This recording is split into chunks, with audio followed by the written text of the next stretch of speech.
Amada Iglesia del Señor, muy buen día. Damos gracias a Dios que nos da las condiciones favorables para estar aquí delante de Él, adorarle. Y muy importante, hermanos, recordar que el Señor Jesús prometió estar en medio de su pueblo congregado. Así que el Señor está con nosotros. Y a través de su palabra se hace presente a nuestros oídos y corazones. Vamos, hermanos, entonces a continuar con nuestro expositivo.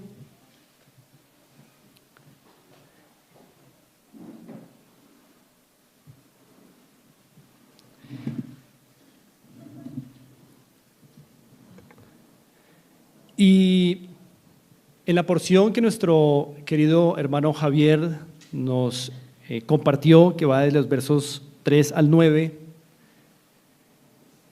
vemos, hermanos, un tema precioso que he querido titular Los rostros de la fe.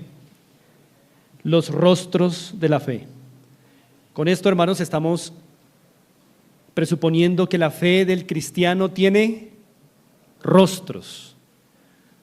No son rostros opuestos, son facetas de la misma fe que nos es importante tomar en cuenta. Y antes de comenzar, hermanos, quisiera que reflexionáramos en lo siguiente. Generalmente cuando hablamos de crisis de fe, generalmente cuando hablamos de eso, miramos a la sociedad, miramos afuera y vemos que hay crisis de fe. Cuando hablamos de crisis de fe, miramos las instituciones, miramos las universidades, miramos los colegios, miramos las empresas, miramos los vecinos y decimos, hay crisis de fe. Pero, hermanos, hoy cuando hablamos de crisis de fe, tristemente ya no tenemos que mirar a la sociedad, sino miramos ¿a dónde? A la iglesia. Hermanos, hay crisis de fe en la iglesia del Señor. Podría mencionar varias razones por las cuales afirmo que hay crisis de fe en la iglesia del Señor, pero solamente mencionaré una hoy, y es que hoy en la iglesia, hermanos, hay una fe muy lánguida. Es decir, una fe sin energía, sin vitalidad, sin esfuerzo, una fe que no es vibrante, hermanos. Es decir, los cristianos de ahora son más miedosos, son más débiles. Creo que usted estará de acuerdo conmigo en eso. Hoy, hermanos, los creyentes no soportamos dificultades. Hoy, hermanos, nos ofenden y nos desmoronamos. Hoy un jefe nos trata mal y renunciamos. Vivimos pruebas y renegamos del Señor. Hoy hay cristianos que le tienen pavor al trabajo duro. Les da miedo tener hijos y prefieren mascotas. Les pesa buscar un aposento cerrado para buscar al Señor, pero sí buscan un cómodo lugar para mirar sus redes sociales. Hoy a los creyentes les da miedo salir de su iglesia para abrir obras nuevas. Hoy, hermanos, los cristianos prefieren la enemistad que pedir perdón. Hoy, mis hermanos, los cristianos se sienten mal si no están a la moda. Los cristianos hoy no se casan porque tienen miedo de responsabilidades, se divorcian porque no quieren sufrir el amor.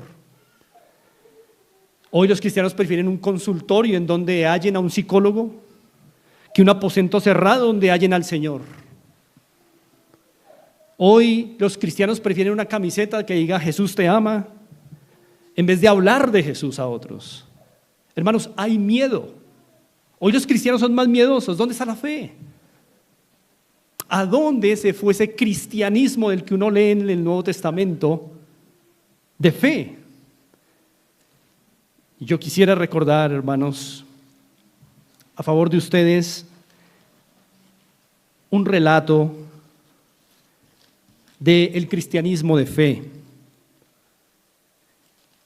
Se dice de hombres y mujeres que por fe conquistaron reinos, hicieron justicia, alcanzaron promesas, taparon bocas de leones, apagaron fuegos impetuosos, evitaron filo de espada, sacaron fuerzas de debilidad, se hicieron fuertes en batallas, pusieron en fuga ejércitos extranjeros. Las mujeres por la fe recibieron a sus muertos mediante resurrección, mas otros fueron atormentados, no aceptando el rescate a fin de obtener mejor resurrección. Otros por la fe experimentaron vituperios y azotes, a más de esto prisiones y cárceles, fueron apedreados, aserrados, puestos a prueba, muertos a filo de espada, anduvieron de acá para allá, cubiertos de pieles de ovejas y cabras, pobres, angustiados, maltratados, de los cuales el mundo no era digno, errando por los desiertos, por los montes, por las cuevas y por las cavernas de la tierra, y todos estos alcanzaron buen testimonio mediante la fe, nos dice Hebreos 11, 33 al 39. Hermanos, ¿a dónde se fue ese cristianismo? ¿Dónde está? ¿A dónde se fue esa fe vibrante, enérgica, vigorosa de los cristianos? Hoy, hermanos, como creyentes y como iglesias estamos tan lejos de ese cuadro de fe. Hermanos, los cristianos de hoy lucen más como Barbie y como Ken que como vikingos del Señor, que como soldados de Cristo. Es triste eso. Y en la porción que tenemos hoy frente a nosotros, aquí en Primera de Pedro, capítulo 1, versos 3 al 9, Pedro nos va a mostrar tres rostros de la fe. Tres rostros de la fe del cristiano, rostros importantes, cruciales para la fe del creyente, para la vida del creyente. Hermanos, estos tres rostros que nos va a mostrar Pedro son vitales en un mundo hostil. Y hermanos, yo espero que en la medida que vamos revisando rostro por rostro de esta fe, usted y yo podamos ser compungidos por el Espíritu Santo y nos preguntemos, ¿a dónde se fue esa fe neotestamentaria? ¿A dónde está ese cristianismo vibrante que lucha, aguerrido en un mundo hostil? Mis hermanos, recordemos que la fe es un don de Dios, es decir, es un regalo de Dios. Usted puede comprobar eso en 2 de Pedro capítulo 1, versos 5 al 7, en Filipenses, en Efesios, en muchos otros pasajes donde se nos dice que la fe es un don de Dios. Pero mis hermanos, cuando Dios da un don o cuando da un regalo, ¿para qué lo da? Dios nunca da un regalo a su pueblo que luego Él no exija de vuelta para sí. Tengamos presente eso. Cada vez que Dios regala algo a su pueblo, ¿lo regala para qué? Para tener algo de vuelta. Por eso Agustín dijo, Señor, dame lo que me pides y luego pídeme lo que quieras. Siempre que el Señor da algo, lo da como regalo a su pueblo para después tenerlo de vuelta. Y si dio la fe, ¿qué espera que venga de vuelta, hermanos? Así que si ustedes y yo decimos que tenemos el don de la fe, algo a devolver a Dios, hermanos. Y es cuando nos preguntamos a dónde se fue ese cristianismo vibrante del que leemos aquí, hermanos. La fe, hermanos, como don de Dios, es el único medio, escuchemos bien, hermanos, la fe como don de Dios es el único medio. Óigase bien, medio, no causa. Es el único medio que hace posible que un elegido en la eternidad pase por este mundo sin perderse hasta llegar otra vez a Dios en la faz de Cristo en el día postrero. El único medio que hace posible que un creyente pase por aquí sin perderse, un elegido eternamente, y vuelva a los brazos de su Señor en la faz de Cristo, es la fe. Y si es un don tan precioso, para que lo que el Señor eligió vuelva a sus brazos, ¿no deberíamos, hermanos, considerar con mayor seriedad qué está pasando con nuestra fe actualmente? Vamos a leer, hermanos, entonces, los versos 3 al 5, en donde encontraremos el primer rostro de la fe.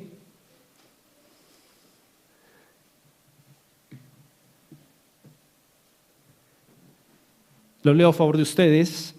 Dice así: bendito el Dios y Padre de nuestro Señor Jesucristo, que según su grande misericordia nos hizo renacer para una esperanza viva por la resurrección de Jesucristo de los muertos, para una herencia incorruptible, incontaminada e inmarcesible, reservada en los cielos para vosotros, que sois guardados por el poder de Dios. Noten, ¿mediante qué? La fe. Ahí está el primer rostro que queremos analizar hoy. Mediante la fe, para alcanzar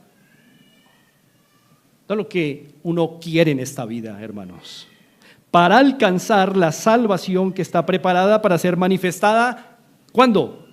En el tiempo postrero. Así que, hermanos, el primer rostro de la fe que vamos a analizar en esta mañana es la fe que he llamado la fe informada. La fe informada. Esta fe la nota usted en el verso 5, en donde usted lee la fe para alcanzar la salvación que está preparada para ser manifestada en el tiempo postrero. Hermanos, ¿cuál es la característica de esta fe? De la fe del verso 5, de la fe informada. Este es el rostro intelectual de la fe.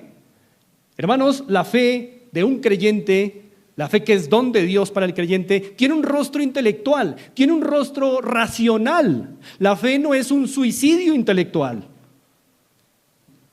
La fe es un compromiso con un conocimiento serio y sólido. Así que la fe tiene que tener, tenemos que recordarlo, un rostro, una faceta intelectual o racional. Así que el creyente, hermanos, debe lucir informado en la verdad. Alguien que diga que tiene fe en Cristo debe lucir informado en la verdad. No puede ser un ignorante. Si queremos que la fe cumpla el propósito por el cual fue regalada por Dios, tiene que estar informada. La fe, hermanos, tiene un rostro intelectual y el creyente debe lucir informado. ¿O será una vergüenza, hermanos, en el mundo? ¿Cómo funciona esto? Sí, hermanos, la fe es un don de Dios, claro. Pero nosotros somos responsables de nutrir esa fe. Dios no. Dios la da, Dios la regala y nosotros somos los responsables de nutrirla. Obviamente nosotros no tenemos el poder para crear la semilla. Pero sí tenemos las facultades ¿para qué? Para sembrarla, para regarla, para asegurar que le dé la luz del sol, el calor y todos los nutrientes necesarios. Asimismo la fe es un don de Dios, no la provocamos nosotros. Pero tenemos el santo deber de nutrirla, regarla, con conocimiento, con las verdades escriturales, hermanos. Sugiero dos imágenes en su mente para entender la forma de la fe informada. Imagínense, hermanos, la fe sentada en una mesa. La fe sentada en una mesa, la mesa de la palabra, comiendo verdades de la revelación divina. Imagínense también la fe informada sentada en un aula de clases, el aula de la adoración, aprendiendo verdades de la revelación divina. ¿Sabe, hermanos, dónde ocurren esas dos imágenes? En los tiempos de adoración pública y en los tiempos de adoración privada. Ahí es el aula en donde la fe se nutre. Hermanos amados, en los tiempos de adoración pública como este, En los tiempos de adoración privada, sea familiar o sea individual, ahí es cuando llegó el momento de nutrir la fe, de informar la fe a través de los medios de gracia, pero estamos haciendo un énfasis especial en las verdades escriturales de la palabra. Así que mis hermanos, como nos exhortaba el pastor Jaiber esta mañana, ¿por qué en el día del Señor hay sillas vacías? Si es el momento en que Dios ha convocado a su pueblo para nutrir su fe con las verdades profundas y escriturales reveladas por Dios.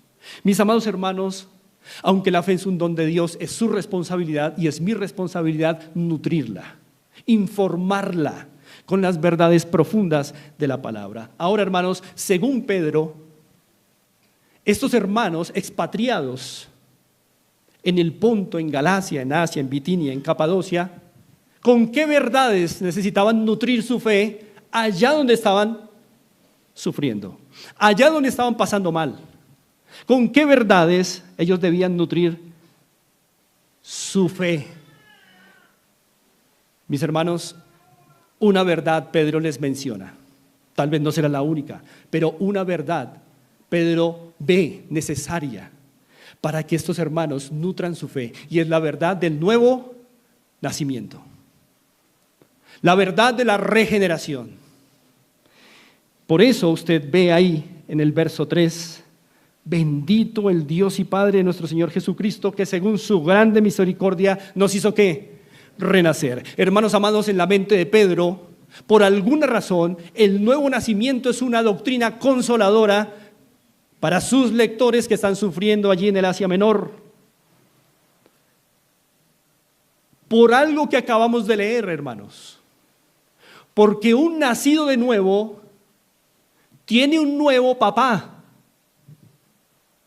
Alguien que ha nacido de nuevo tiene un nuevo padre. Los padres en este mundo tienen la capacidad de decepcionarnos. Pero el nacido de nuevo tiene un nuevo padre que no decepciona. Un padre que es misericordioso. En cambio, los hombres no son misericordiosos. Pero el nacido de nuevo tiene garantía de que tiene un nuevo padre. Nuevo nacimiento, nuevo padre. Y esa verdad, bendito el Dios y Padre de nuestro Señor Jesucristo, que según su grande misericordia nos hizo nacer de nuevo, renacer, es una verdad consoladora para los hermanos expatriados, sufrientes, para usted y para mí, porque ustedes y yo, así como ellos, no estamos solos en el sufrimiento, hermanos. Tenemos un Padre, no estamos solos en el sufrimiento. Tenemos un nombre, tenemos una familia, tenemos un nuevo Padre. Hermanos amados, quienes sufrimos con fe en Cristo, podemos tener la certeza de que Dios, el Padre que tenemos ahora, será misericordioso en medio de nuestros sufrimientos, aflicciones, tristezas, desafíos. Porque la Biblia dice, por su misericordia nos hizo nacer de nuevo. Pero también, hermanos, un nuevo nacido no solamente tiene un nuevo padre, un nuevo nacido también tiene una nueva esperanza. Miren el verso 3, que según su grande misericordia nos hizo renacer para, noten ese primer ¿para qué, hermanos? Para una esperanza viva. Hermanos, el que nace de nuevo, el regenerado, ha dejado sus antiguas esperanzas atrás y ahora tiene una nueva esperanza. Una que el versículo dice es una esperanza viva. Si tener un Padre misericordioso al nacer de nuevo nos libra el temor a la inmisericordia de los hombres y de las circunstancias, tener una esperanza viva al haber nacido de nuevo, hermanos, también nos libra de saber, hermanos, que hay muchas cosas en este mundo en las que no podemos confiar. Aquí, hermanos, nuestras certezas y esperanzas en este mundo son inciertas. Usted y yo no podemos esperar en alguien aquí en este mundo.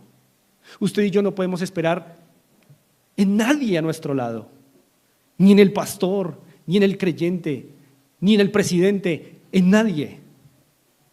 Pero los nacidos de nuevo, esos hermanos que estaban sufriendo allí en Asia Menor, y nosotros hoy, al haber nacido de nuevo, también nacimos a una nueva esperanza, una viva, una que no nos decepcionará, hermanos. Esto es muy consolador, especialmente en tiempos de sufrimiento, porque cuando todas nuestras esperanzas humanas y terrenales nos defraudan, siempre podemos recordar la regeneración, siempre podemos recordar que hemos nacido de nuevo y que como nacidos de nuevo, un nuevo Padre tenemos y una nueva esperanza, la cual está en Jesucristo, que un día estaremos con Cristo y adiós a todos los sufrimientos, penurias, dolores, con Él, hermanos. Los hombres aquí nos pueden quitar la paz. Los hombres aquí en este mundo, hermanos, nos pueden robar el gozo, pero no nos quitarán la vida eterna. La vida eterna es algo que está garantizado para los que han nacido de nuevo. Y esto es consolador, es muy consolador, hermanos, tremendamente consolador. Quienes están unidos a Cristo por la fe vivirán con Él para siempre. Así los hombres aquí nos roben la paz, así los hombres aquí nos quiten el gozo, no nos quitarán a Cristo ni la vida eterna.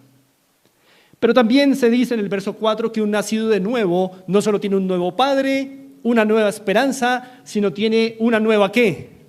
Herencia, dice el verso 4. Un nacido de nuevo tiene una nueva herencia, una herencia gloriosa, hermanos.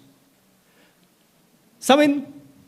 Muy probablemente los hermanos a quienes Pedro les escribe, muy probablemente parte de sus sufrimientos había sido perder posesiones por causa de su fe. Muy probablemente uno de los sufrimientos que estaban enfrentando era no poder acceder a ciertos derechos romanos, no poder acceder a ciertos privilegios en Roma. Sabemos, por ejemplo, que en el tiempo de Cristo y en el tiempo de los apóstoles, en Roma, en el Imperio Romano, ya existía algo que hoy son los sindicatos, por decirlo así. Uniones temporales laborales ya existían. La condición para ser parte de esas agrupaciones laborales era adorar a los dioses falsos. El que no estuviera dispuesto a adorar a sus dioses falsos no podía entrar a esas agremiaciones laborales.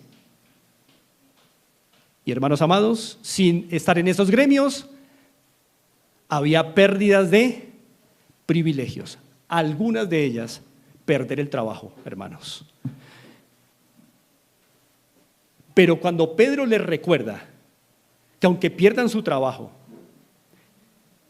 y tengan que buscar otro, y tal vez no sea tan fácil, tienen una herencia, eso es consolador. Si no lo es, hay un problema de fe, hermanos. Si no lo es, hay un problema de fe. Pero para quien cree en Cristo, una herencia así es consoladora en todo tiempo de necesidad, en todo tiempo de pérdida, sea lo que sea que se pierda, hermanos. En cambio, los bienes terrenales vienen y van, pero la herencia eterna está. Mis hermanos amados, esta herencia tiene 3 adjetivos: incorruptible, incontaminada e inmarcesible. ¿Qué adjetivos tan poderosos? Una herencia incorruptible, hermanos. Es decir, una herencia que no muere. Todo lo que usted anhele de este mundo, hermano, se perderá.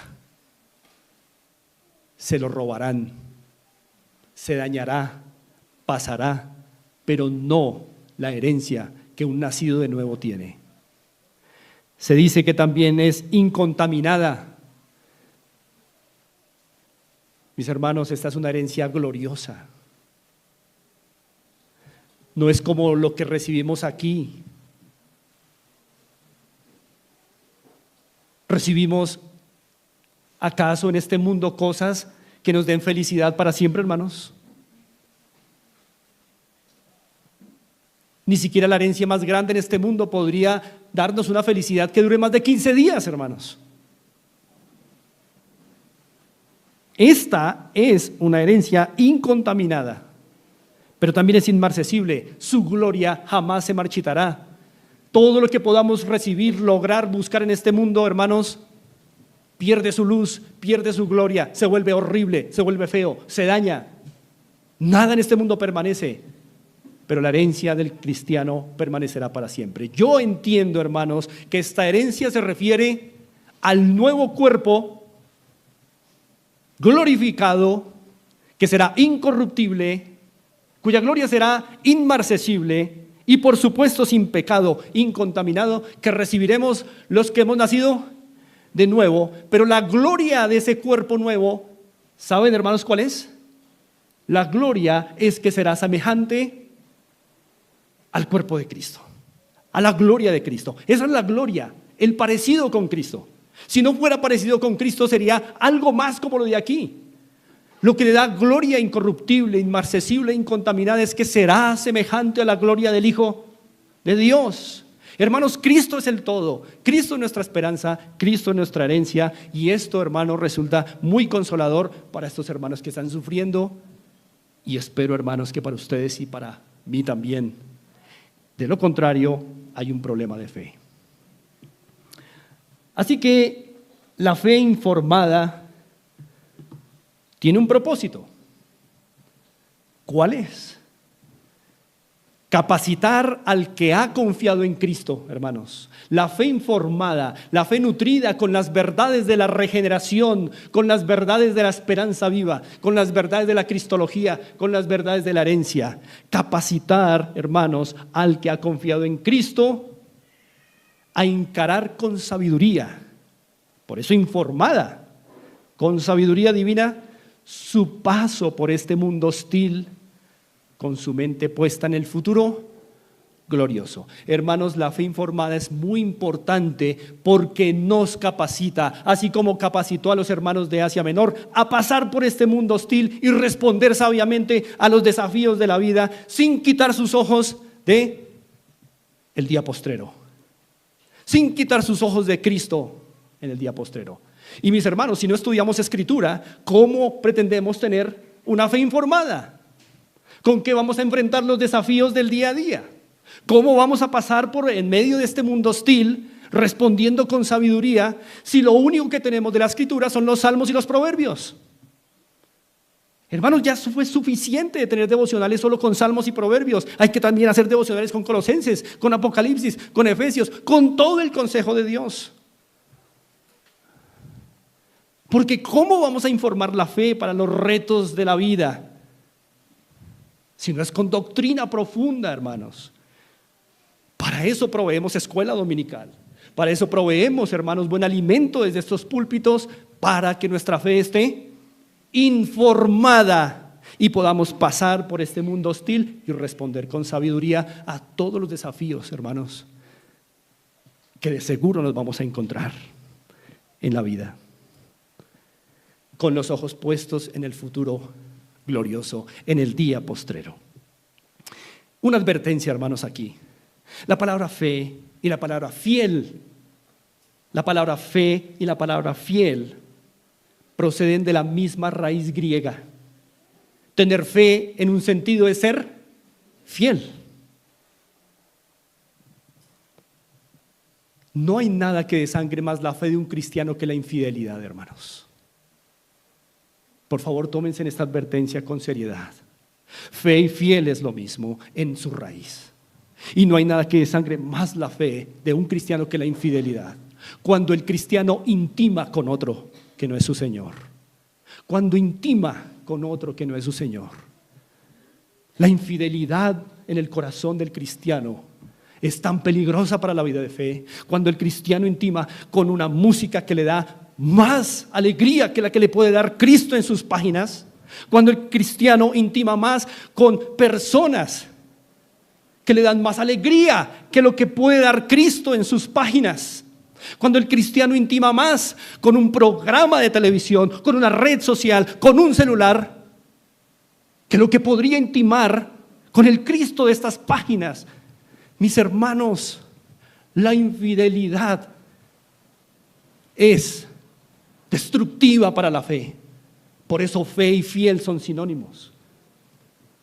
Mientras permanezcamos fiel al Señor, nuestra fe se va a fructificar. Pero eso implica, hermanos, venir a mirar quién es Cristo en sus páginas.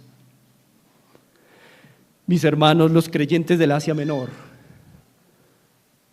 y nosotros hoy día aquí en Fontibón somos consolados al entender que tenemos un nuevo Padre, una nueva esperanza, una nueva herencia, y todo esto en Cristo. Mis hermanos, si esto no nos consuela en medio de aflicciones, entonces hay un amante. Estamos en adulterio espiritual. Hay un amante que supuestamente nos está dando lo que solo Cristo prometió dar a los suyos, a los hermanos sufrientes del Asia Menor, a ti y a mí hoy. John Gresham Machen dijo: la fe en Cristo no nos traerá todo lo que deseamos, pero nos recordará que poseemos a Dios. Y si poseemos a Dios, podremos enfrentar con paciencia cualquier pérdida en este mundo. Pero para eso se requiere una fe informada, no una fe ignorante, no una fe bruta. Un mundo hostil como este, hermano, requiere una fe muy informada en las verdades de la Escritura. Pero, hermanos, una cosa es ser inteligente y otra cosa es ser maduro. Por favor, hagamos esa distinción. Una cosa es ser inteligente y otra cosa es ser maduro. ¿Cuál es la diferencia entre alguien inteligente y alguien maduro? Es sencilla. El maduro sabe usar la información que tiene para bien. No es más la diferencia. Así que hay personas inteligentes que son tan inmaduras porque no saben usar todo el conocimiento que tienen. La diferencia entre el inteligente y el maduro es que el maduro sabe utilizar la información que tiene para hacer lo correcto. Eso es madurez, hermanos. Así que la fe informada que acabamos de ver, en algún momento tiene que salir del aula de clases, del aula de la adoración. En algún momento la fe informada tiene que salir de su aula y subirse al ring de lucha y mostrar qué tanto aprendió en la adoración pública y en la adoración privada, hermanos. Un arquitecto, alguien que estudia arquitectura, no puede quedarse toda su vida haciendo maqueticas en el salón. Un día tiene que salir y diseñar una casa de verdad para mostrar afuera lo que aprendió en el aula. Hermanos, la fe informada en algún momento tiene que salir del aula de la adoración y enfrentarse a un ring de pelea. A ver cuánto aprendió en el aula de la adoración. Y por eso es que solo un rostro de la fe es el de la fe informada, pero tiene otro rostro, el de la fe probada. Vamos a leer los versos 6 al 8. Dice así el verso 6 en adelante hasta el 8. En lo cual vosotros os alegráis, aunque ahora por un poco de tiempo, si es necesario, tengáis que ser afligidos en diversas pruebas, para que sometida a prueba vuestra fe, segunda alusión de Pedro a la fe. Pero esta fe ya no es la informada solamente, sino es la fe informada que está siendo ¿qué? Probada. Muy bien. Para que sometida a prueba vuestra fe, mucho más preciosa que el oro, el cual aunque perecedero se prueba con fuego, sea hallada en alabanza, gloria y honra, cuando sea manifestado Jesucristo, a quien amáis sin haberle visto glorioso, en quien creyendo, aunque ahora no lo veáis, os alegráis con gozo inefable y glorioso. Cuán precioso es el don de la fe, hermanos. Nos hace ver al invisible. ¿Cuál es la característica básica de la fe probada? La fe probada, hermanos,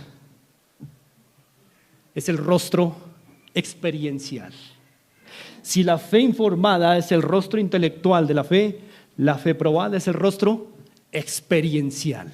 Es la fe en el ring de boxeo.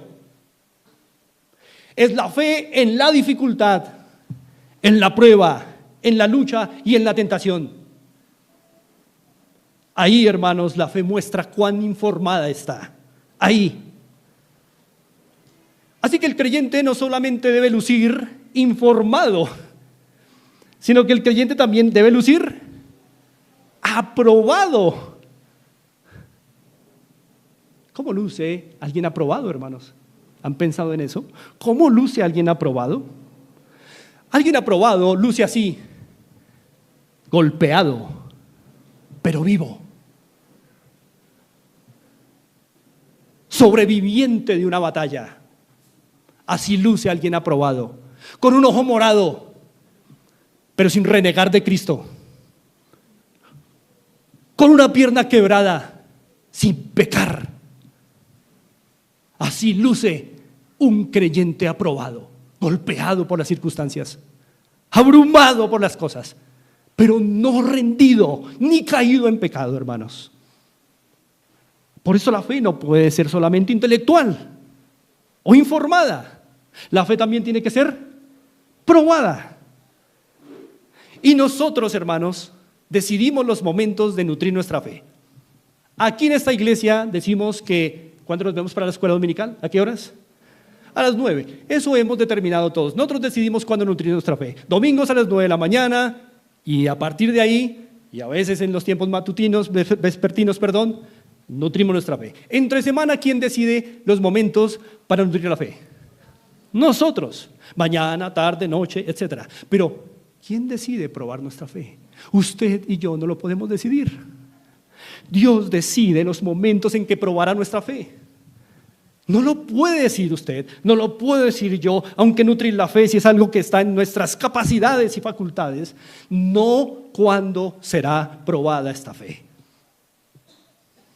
Eso lo decide el Señor, la hora, el día y el medio que usará para probar nuestra fe. Y más vale, hermanos, que cuando llegue esa hora, la fe esté como informada,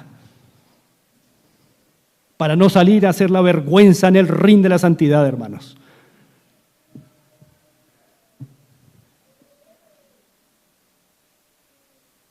Ahora, la fe informada y la fe probada son dos rostros de la misma fe, no están en oposición.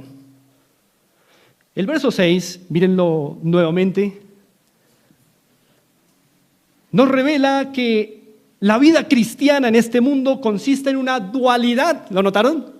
La vida cristiana es una dualidad de afectos legítimos.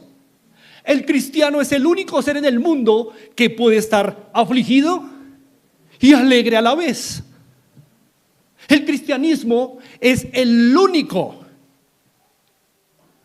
en el mundo, la única vida en el mundo, en donde la aflicción y la alegría se vuelven amigas. Qué interesante es la fe, hermanos. Qué interesante es la fe. La fe hace que la aflicción y la alegría se vuelvan compañeras de viaje. Por eso usted puede decir que el cristianismo, o que usted como cristiano está experimentando una alegría afligida, si la alegría es más que la aflicción, o una aflicción alegre, si la aflicción es más que la alegría. Pero estar en ese equilibrio. Mis hermanos,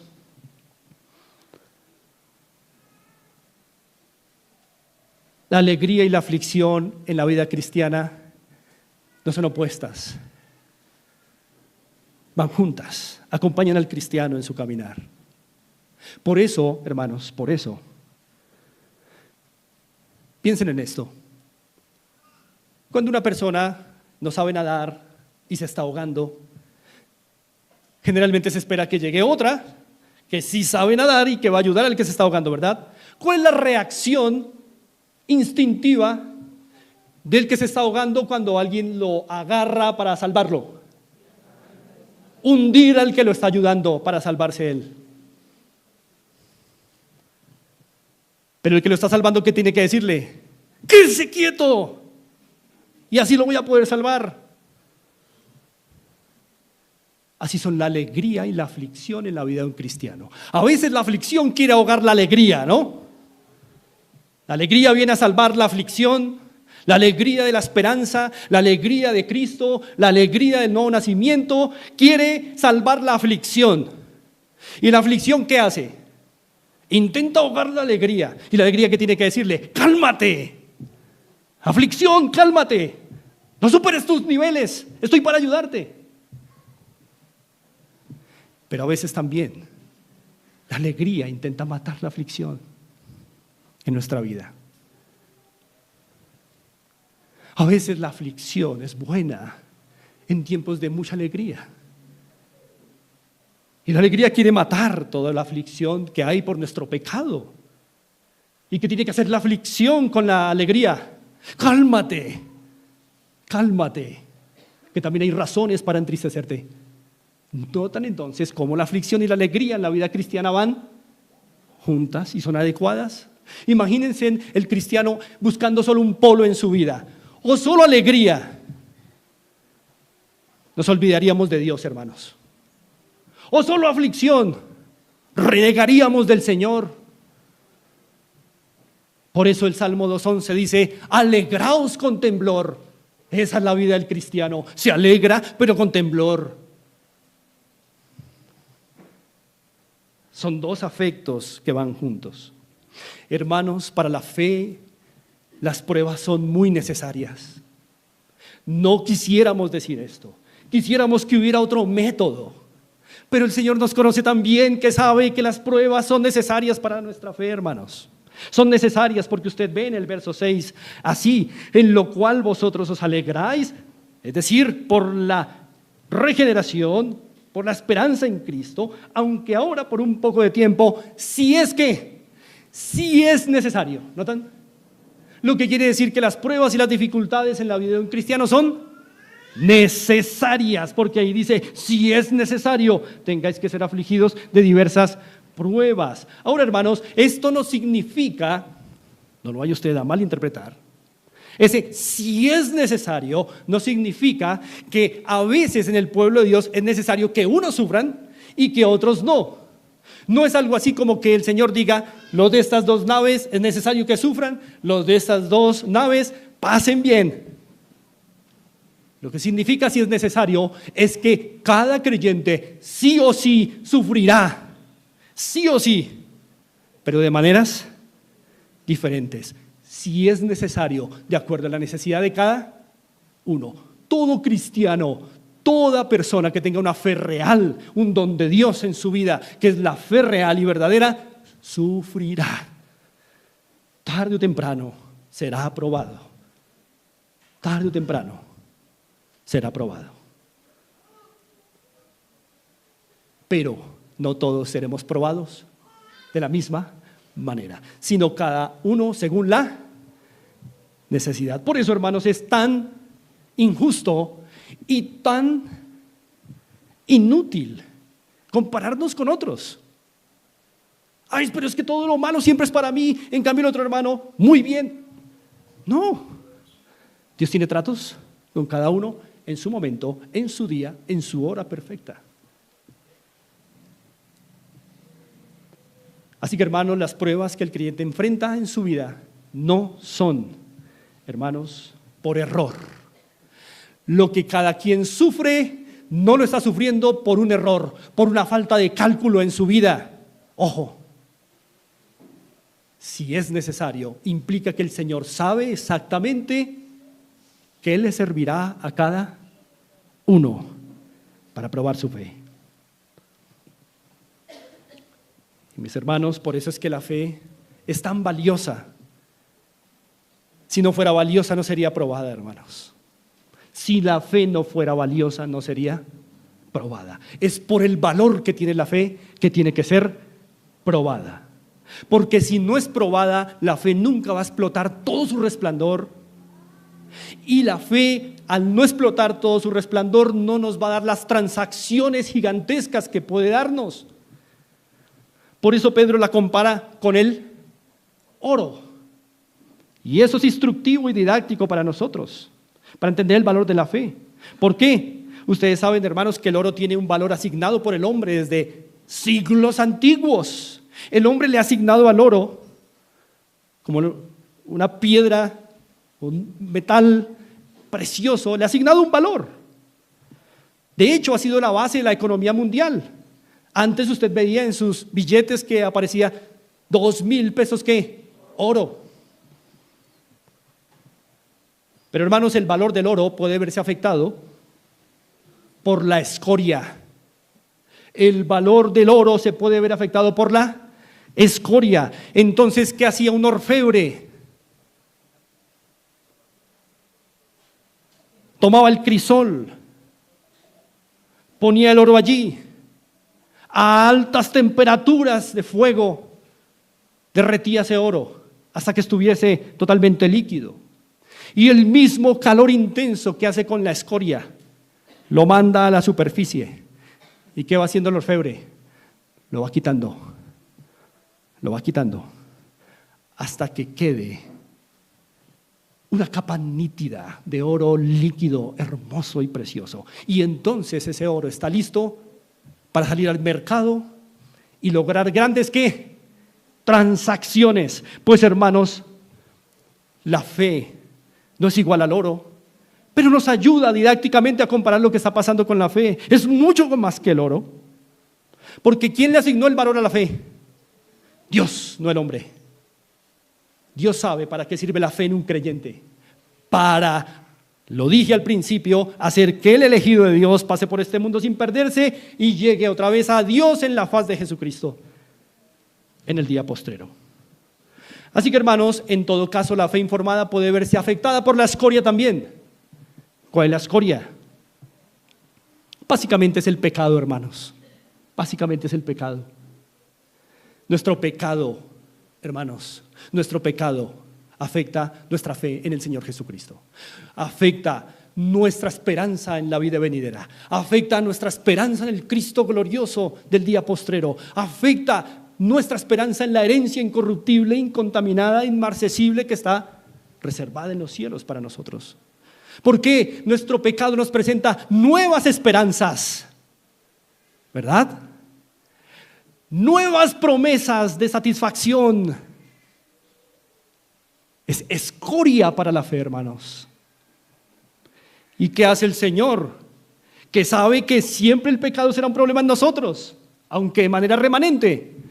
Pues colocar esa fe en el crisol de las dificultades.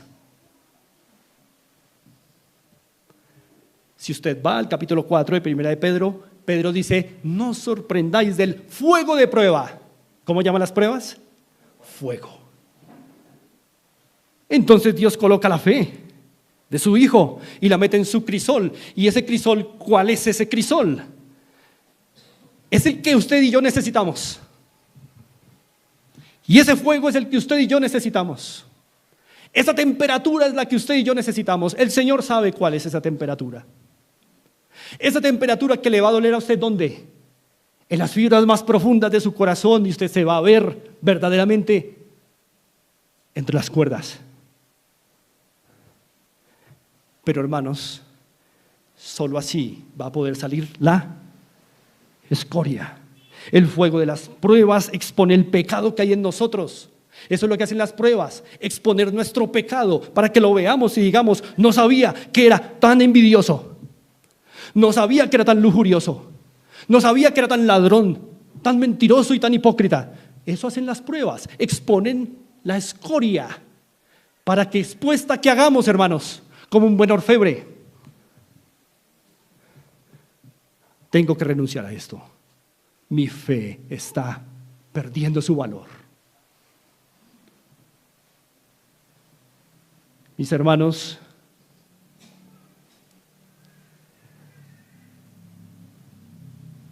voy a darles un ejemplo de cómo funciona esto. Miren, 1 Pedro capítulo 2, versos 18 y 19.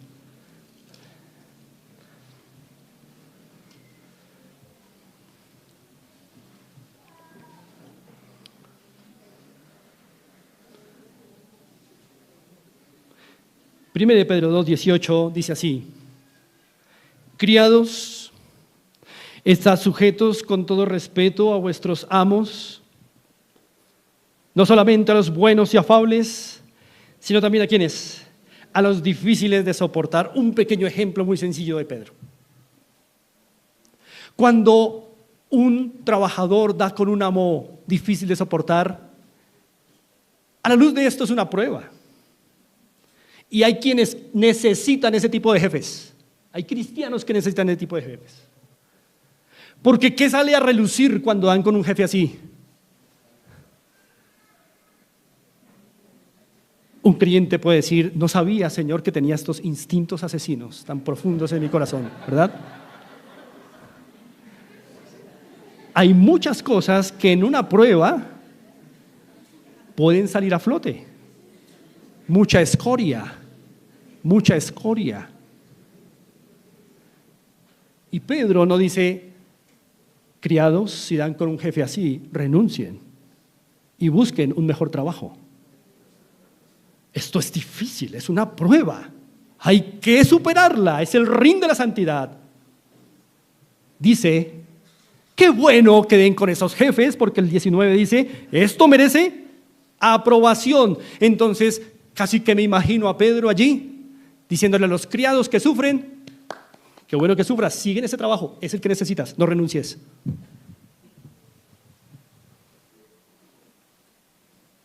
¿Por qué? Si alguno a causa de la conciencia delante de Dios sufre molestias padeciendo injustamente, hermanos, es aprobado por Dios. Las pruebas sirven. Sufrir es bueno, especialmente sufrir injustamente. Hay cosas que llegan que nos toman de sorpresa, hermanos. Nos toman tan de sorpresa. Y lo último que pensamos es que el Señor está haciendo algo con su fe preciosa que depositó en esa vida. Es con su fe, la que Él colocó como don de Dios, con que está trabajando por el bien nuestro. Es su fe en ese crisol que Él quiere purificar para que salga a flote toda la corrupción que aún hay en nuestro corazón. Nos arrepintamos y nuestra fe sea purificada. Y una fe así, hermanos, hace grandes transacciones, así como el oro purificado. ¿Saben cuál es la mayor transacción de una fe purificada? Nos da a Cristo. ¿Eso es poco? Nos da a Cristo. Miren el verso 8. Volvemos a 1 de Pedro 1. Miren el verso 8. Miren lo que una fe purificada le da a un cristiano. A quien amáis, ¿sin qué? A una fe probada. Ve a Cristo, que es invisible. A quien amáis sin haberle visto, en quien creyendo, aunque ahora no lo veáis, ¿os qué? Alegráis con gozo inefable y glorioso, aunque tengas un jefe difícil de soportar o una situación horrible en tu vida. Hermanos amados, cuán necesarias son las dificultades en nuestra vida, porque son el crisol de Dios para que nuestra fe haga una gran transacción, y es que tengamos más de Cristo. El oro de este mundo no puede comprar a Cristo, hermanos, pero más fe purificada puede tener más de Cristo día a día. Ver al invisible mejor, casi al punto de sentir los latidos de su corazón cerca a nosotros cuando sufrimos. Pero eso es con una fe purificada, probada en el ring de la lucha, hermanos. ¿Y cómo sabe, hermanos, un creyente que su fe está siendo purificada en efecto? Bueno, ¿saben cuál es la prueba de un orfebre para saber que el oro ya había quedado purificado? Que podía ver su rostro en el oro líquido de manera perfecta. Y cuando se veía en su rostro ahí, podía decir: está listo. Mis hermanos, es lo que Cristo quiere ver en nuestra fe, cada vez más purificada para verse más claramente ahí. Y decir: Andrés, en tu fe todavía veo que mi rostro no está muy bien configurado. Vamos a quitar estas escorias. Y por eso el crisol, el gran orfebre, quiere verse reflejado en nuestra fe, pero una fe que está en el crisol del sufrimiento, hermanos. Una fe probada y no solamente informada.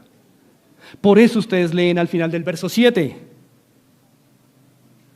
el cual, aunque perecedero, se prueba con fuego, para que la fe sea hallada en ¿qué?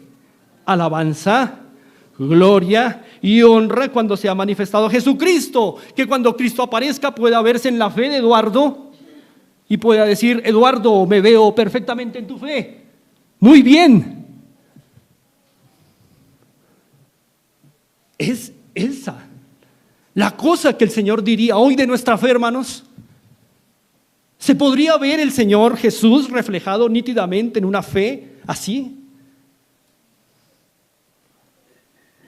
Así que el propósito, hermanos, de la fe probada es desarrollar al que ha confiado en Cristo con un mayor discernimiento de la presencia del Señor en su vida, para la experiencia de caminar con Él durante el presente tortuoso.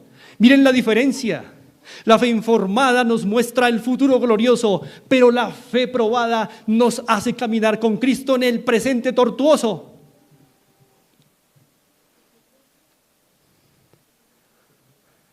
Mis hermanos, las aflicciones son como un golpe que nos manda boca arriba y nos deja mirando al cielo.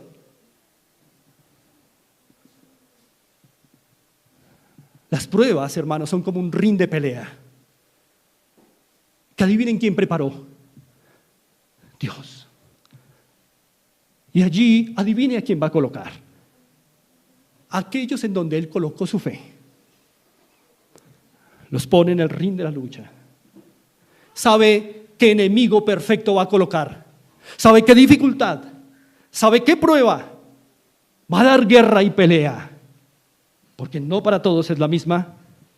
Y allí vamos a ser llevados contra las cuerdas, hermanos, porque es una lucha por la santidad. Y en las cuerdas, ¿saben qué va a pasar con nosotros? Vamos a recordar que no tenemos más alternativa que confiar en nuestra esperanza futura. No hay más alternativas contra las cuerdas, hermanos, que recordar que Cristo está peleando con nosotros.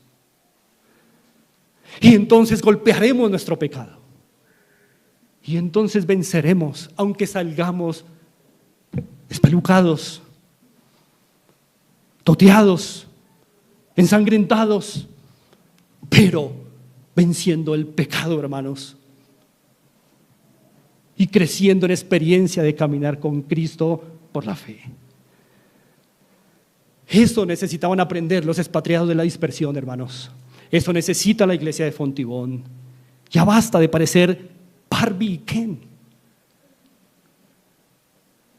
Tenemos que parecer gente que ha bajado de un ring de pelea, golpeados y ensangrentados, pero sin negar a Cristo, dejando su nombre en alto, dando gloria a Dios, mientras nuestra sangre cae al piso. Así el Señor va refinando nuestra fe. Spurgeon dijo: he aprendido a besar la ola que me lanza contra la roca eterna. Tenemos que aprender a besar esas olas que nos golpean contra la roca, hermanos, porque esa roca es Cristo. Y nosotros morimos, pero Cristo es fuerte. Hermanos, la fe nutrida de las verdades eternas solo madurará cuando sube al ring de la lucha. Y muchos de ustedes están en ese ring. Y los que no, estaremos, hermanos, estaremos.